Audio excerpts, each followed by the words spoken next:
হিন্দু মুছলমানৰ মাজত সম্প্ৰীতিৰ কথা এওঁলোকৰ মুখৰ পৰাই শুনক। বৰুৱাপাৰাত আমি জন্ম পোৱাই আজি প্ৰায় 70 বছৰ হ'ল। এতিয়ালৈকে কোনোদিন হিন্দু মুছলিমৰ মাজত আমাৰ কোনোদিন প্ৰভেদ হোৱা নাছিল।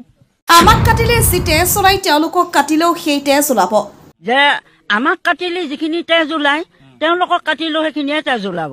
ওলোৱাৰ ভিতৰত বেলেগ ঠাইৰ পৰা মানুহে আমাক আক্ৰমণ কৰিব আহিলেও এওঁলোকে আমাক সহায় কৰে। বহুত আগত গণ্ডগোল গেছিল, বেলেগ জাগাৰ পৰাও আমাৰ গাঁওখন মানে মাৰবালৈকে মানুহ আহিছিল, তাতেও এওঁলোকে মানে চাইড কৰিছে। নাই আমি মিলি জুলি আছো, আমাৰ ইয়াত একো গণ্ডগোল হ'ব নোৱাৰে। আমি সকলোৱে মিলি চলি আছো, আমাৰ ইয়াত একো সমস্যা হ'ব নোৱাৰে। ওলোৱাৰ ভিতৰত তেওঁলোক বেলেগ ঠাইৰ পৰা আহি পেলাই কিয় এনেকুৱা কৰিব। বৰুৱাপাৰাত আমি জন্ম পোৱাই আজি প্ৰায় 70 বছৰ হ'ল। এতিয়ালৈকে কোনোদিন হিন্দু মুছলিমৰ মাজত আমাৰ কোনোদিন প্ৰভেদ হোৱা নাছিল। প্ৰথমে ভিডিঅ'টো ইমানেই শ্বেয়াৰ কৰক যাতে হিন্দু মুছলমান কৰি থকাসকলে এই ভিডিঅ'টো চাব পাৰে।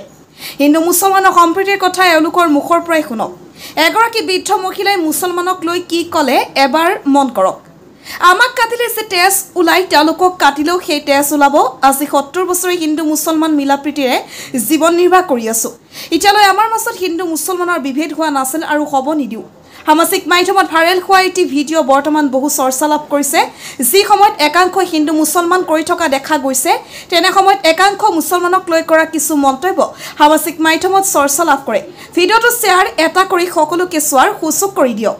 বহুত আগত গণ্ডগোল গেছিল, বেলেগ জাগাৰ পৰাও আমাৰ গাঁওখন মানে মাৰবালৈকে মানুহ আহিছিল, তাতেও এওঁলোকে মানে চাইড কৰিছে। নাই আমি মিলি জুলি আছো, আমাৰ ইয়াত একো গণ্ডগোল হ'ব নোৱাৰে। যে আমাক কাটিলে যিখিনি তেজ ওলাই তেওঁলোকক কাটিলেও সেইখিনিয়ে তেজ ওলাব। ওলোৱাৰ ভিতৰত তেওঁলোক বেলেগ ঠাইৰ পৰা আহি পেলাই কিয় এনেকুৱা কৰিব।